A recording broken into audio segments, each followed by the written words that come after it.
Assalamualaikum warahmatullahi wabarakatuh. Good afternoon, everyone. Okay, welcome to our new meeting of multiculturalism and language educations.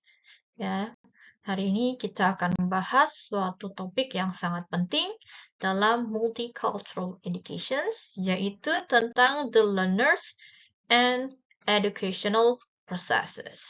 Nah, di sesi ini kita akan mengeksplor bagaimana latar belakang budaya dan bahasa seorang learner itu sangat mempengaruhi proses belajar dan mengajarnya. So understanding this will help us menjadi lebih baik dalam menciptakan suatu lingkungan belajar yang inklusif dan adaptif.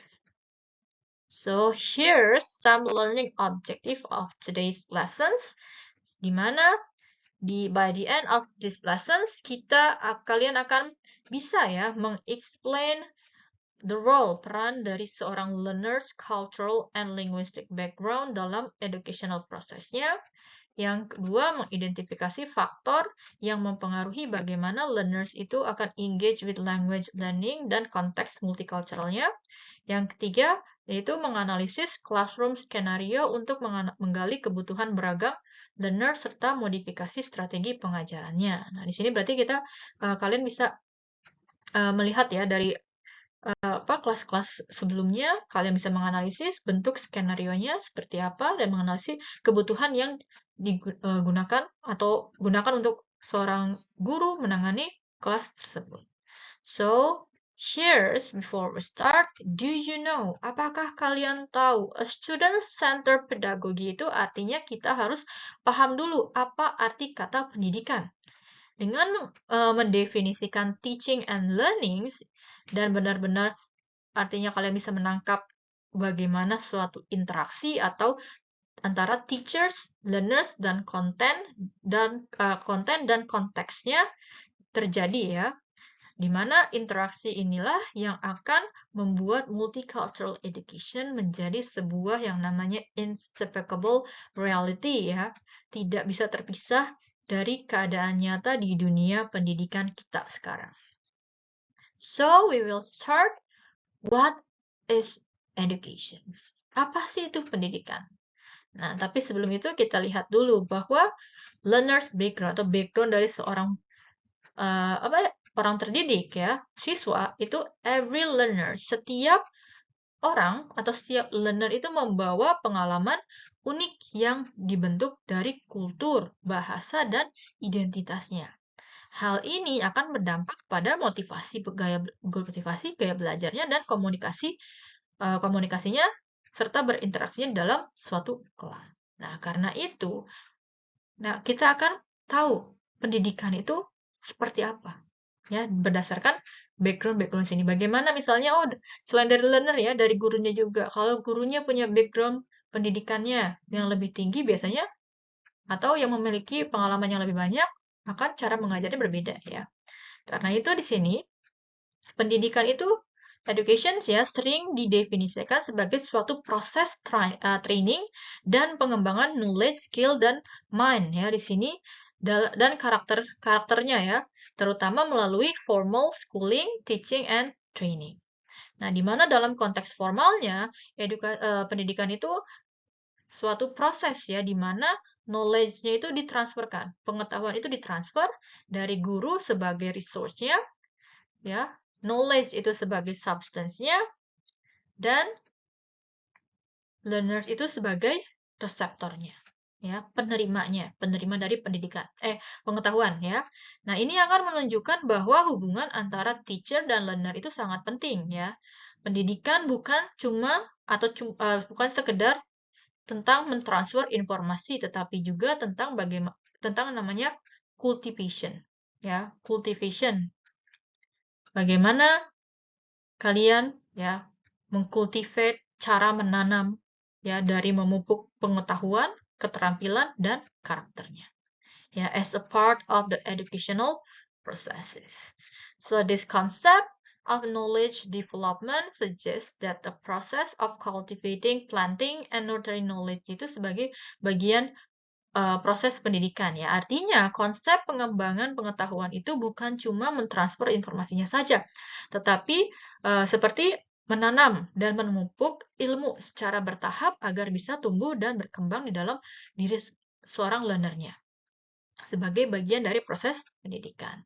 So this makes the teacher versus learners itu ya hubungannya itu tidak terpisah ya dalam proses pendidikan. Nah, jadi tanpa adanya interaksi yang baik antara guru dengan muridnya, proses cultivation pengetahuan ini tidak akan berjalan secara efektif. Ya, so it is also suggest bahwa pendidikan itu both a matter of the mind, yaitu masalah dari pemikirannya, dan juga hand ya di sini tangannya when it talks about skills acquisition, bagaimana mereka mendapatkan suatu pengetahuannya ya. Di sini artinya kita sadar bahwa pendidikan itu bukan hanya tentang perkembangan pikiran atau knowledge secara teori saja, tapi juga pengembangan keterampilan praktis atau skills ya. Jadi belajar itu melibatkan perkembangan otak kalian sekaligus kemampuan tangan atau praktik kalian. Ya, dari hasil pengetahuan ini kalian praktikkan ke dalam masyarakat. Ya, so the formal schooling proses itu sangat penting ya for meaningful education to take place ya. One essential ingredient-nya itu adalah a schooling system ya, sistem sekolah di mana teacher to learners ya. Teacher to learners relationship hubungannya. Di mana proses sekolah formal sangat penting supaya learning itu lebih bisa meaningful. Salah satunya seperti tadi ya, bagaimana hubungan guru dengan muridnya terbentuk dan saling mendukung. Nah, dari sini kalian bisa lihat bahwa education is an cultural process ya, atau pembentukan budaya. Ya, di sini artinya membuka pemikiran learnernya dari keterbatasan dunia realitas ya, realitas sebelumnya supaya mereka itu bisa melihat dan menghadapi realitas yang lebih luas. Ya, misalnya di sini ada kasus ya bahwa pendidikan itu idealnya is empowering process that move learners from ignorance to knowledge. Jadi merubah ideal pemikiran ideal seorang terdidik atau pendidik ya dalam proses menghadapi informasi atau realitasnya ya, dari tadinya yang kamu tidak tahu apa-apa menjadi tahu, from zero to hero, ya, untuk kalau peribahasanya. Nah, seperti analogi atau misalnya analogi penjara ya, Plato Educations.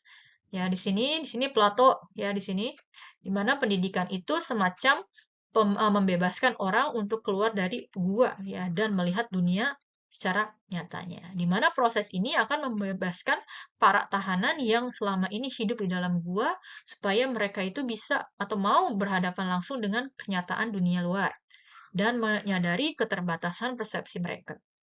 Di mana pembahasan ini akan terjadi dengan cara membuka ya, atau belenggu mereka ya, nah, atau rantai-rantai mereka yang dibawa keluar secara langsung. Atau setidaknya dengan meyakinkan mereka memakai kata-kata untuk mulai melihat realitas secara berbeda. Yang tadinya misalnya orang yang tidak bisa pakai teknologi, sekarang sudah harus bisa memakai teknologi.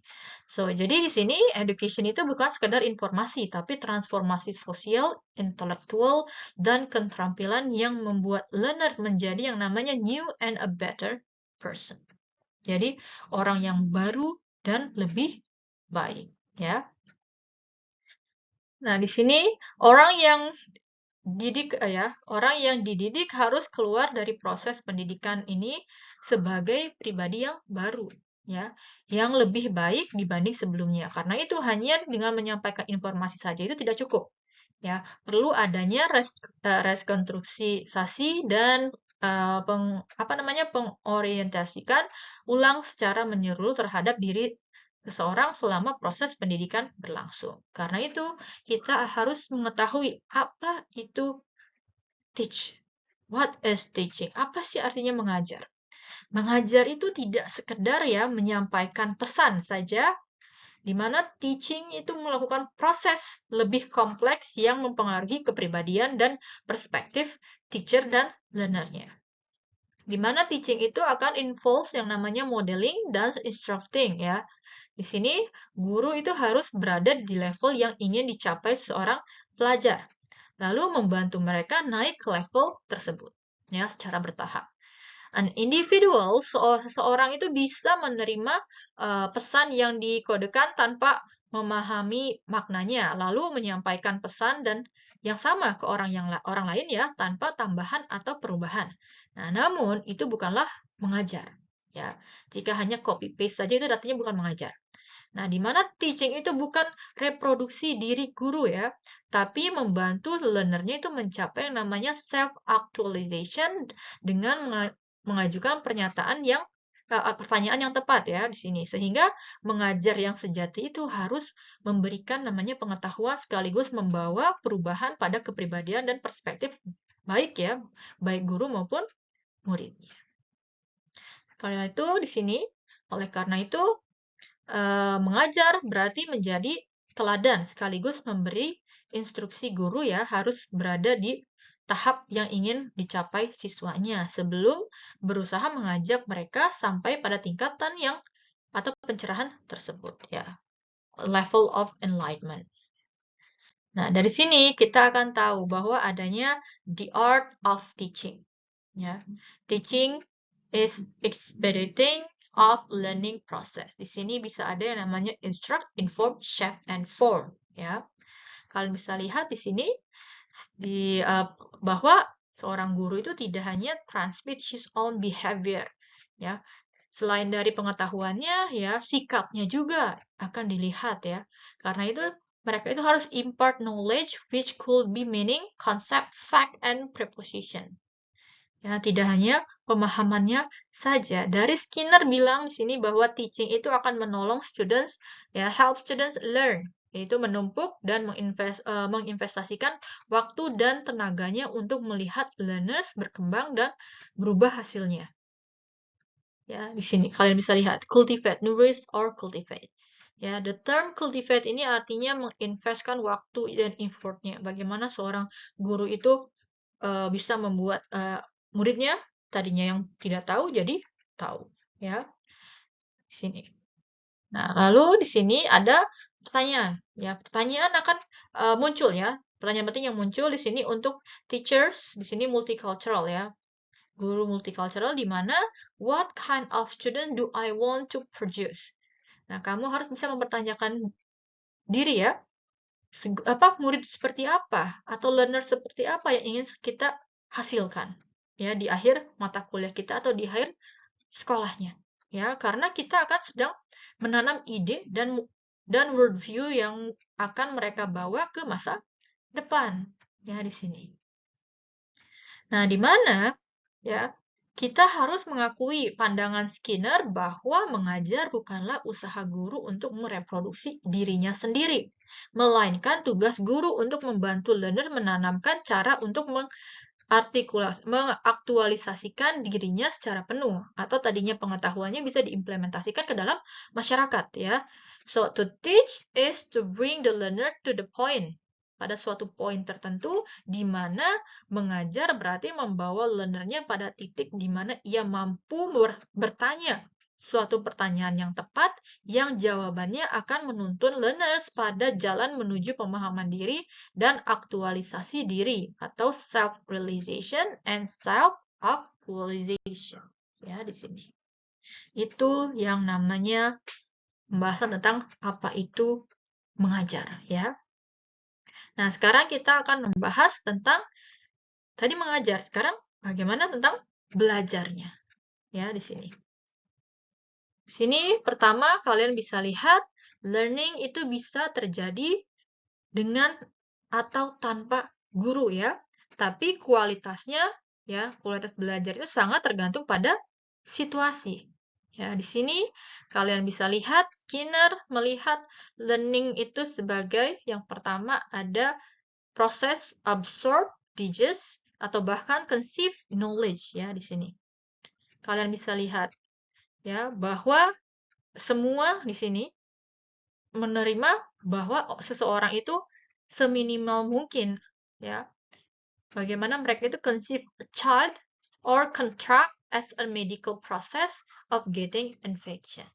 Nah, berarti dari menerima, memproseskan, diabsorb ya, lalu kalian conceive, itu maksudnya ditanam dalam pemikiran kalian, lalu kita kontrak atau implementasikan. Yang kedua, yaitu ada yang namanya, apa di sini? Ya, terlebih dari itu, yaitu learning membawa seseorang ke tahap refleksi dan meditasi, mengubah perspektif dan meningkatkan kualitas hidup dan intelektualnya.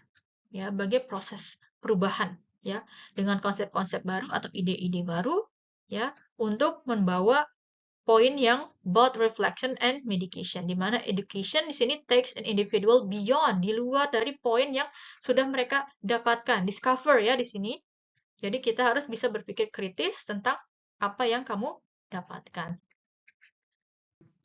Yang ketiga yaitu melalui education ya kita bisa membentuk namanya individu dan akhirnya membentuk suatu masyarakat ya, to accept modification yang sudah bisa menerima adanya perubahan, adanya intelektual atau yang lain ya yang bisa membawa one's life into contact with more enriching experiences ya. Berarti di sini untuk menjadi better persons.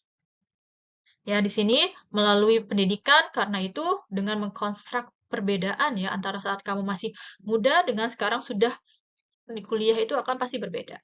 Ya, karena itu multicultural education itu harus ya take a central, ada di tengah-tengah dalam practical pendidikannya, educational practice. Ya, we do not only impart knowledge in the classroom, ya, we construct individuals and social arrangementnya. Di mana mereka itu harus bisa berapresiasi, merespek, ya, adanya equality, adanya mutual coexistence dan lain-lain. Ya, harus ditanamkan sejak kecil. Oke, next. Di sini ada lesson from students on creating to a change to dreams. Yaitu ada pelajaran dari seorang murid untuk menciptakan ya a change to dream. Nah, di sini creating a change to dream. Pertama ada yang namanya students view ya. Students view itu artinya pandangan siswa ini bukan berarti ide mereka ya adalah suatu keputusan final ya tentang bagaimana sekolah itu harus berubah. Melainkan pandangan mereka atau perspektif mereka seperti halnya orang lain ya harus dijadikan bahan refleksi kritis untuk informasi atau untuk reformasi sekolah ya. Jadi bisa menjadi satu bahan masukan ya untuk perubahan-perubahan yang ada di sekolah ya, reformasi atau transformasi sekolah.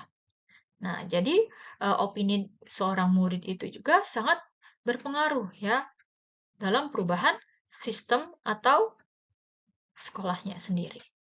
Lalu ada kurikulum dan pedagogi, di mana kurikulum ini bisa memberikan yang namanya cognitive empowerment, yaitu suatu kesadaran bahwa pengalaman latar belakang siswa itu merupakan alat penting untuk pembelajaran lebih lanjut.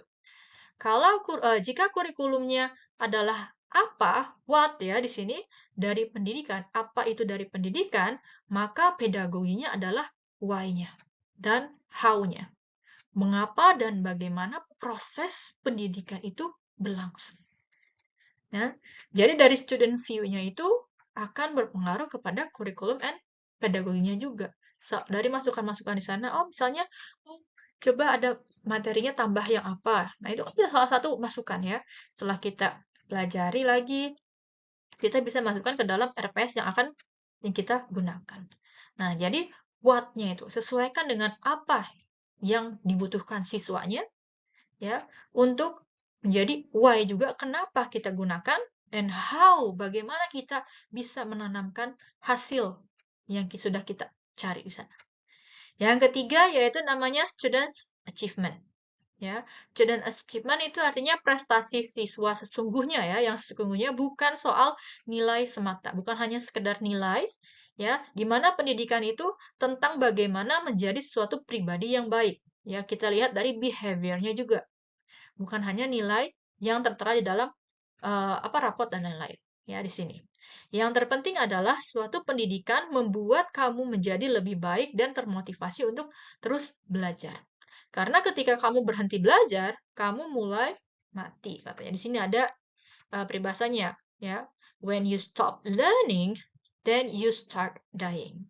Karena belajar itu artinya apa? Belajar itu tidak ada tanpa hentinya, ya. Long life learning, ya. Karena itu di sini ada catatan penting bahwa multicultural education itu harus jadi pusat di kelas kita, ya. Kita bukan hanya menyampaikan knowledge, ya, pengetahuan, tapi membangun respect, equality, and mutual coexistence.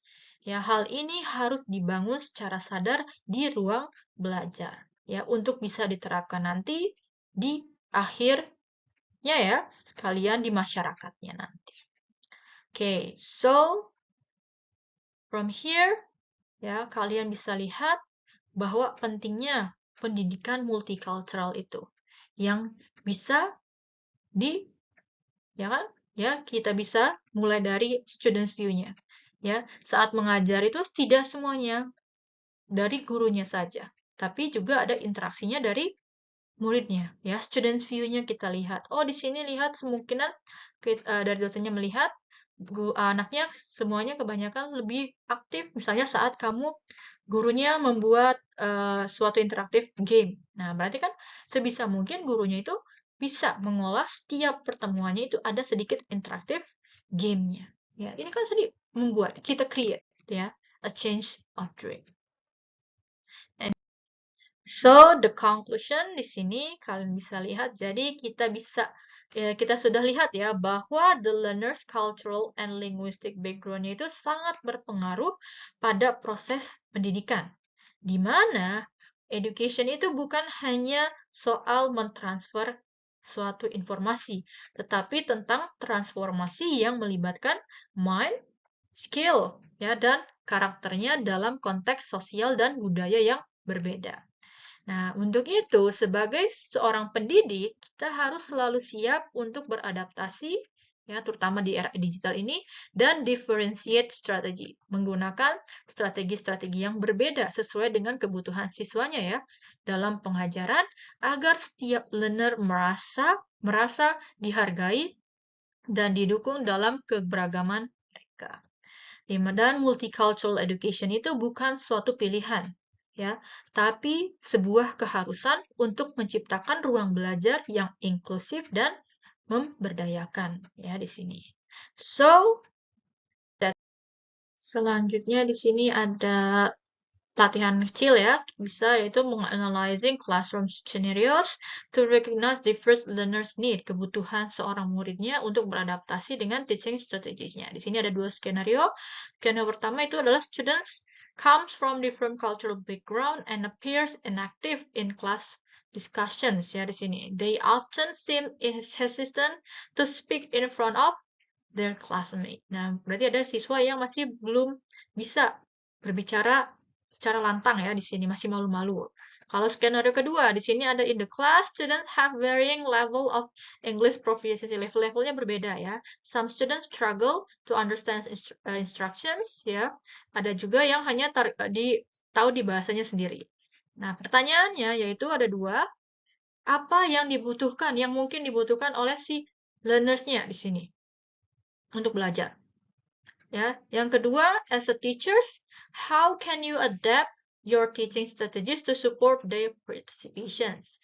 Nah, di sini instruksinya kalian bisa menjawab dua pertanyaan ini, ya, untuk dua skenario. Ya, jawabannya untuk dua skenario.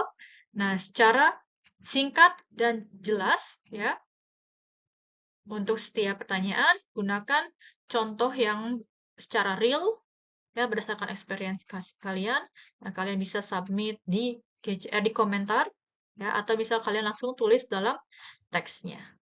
Oke, next.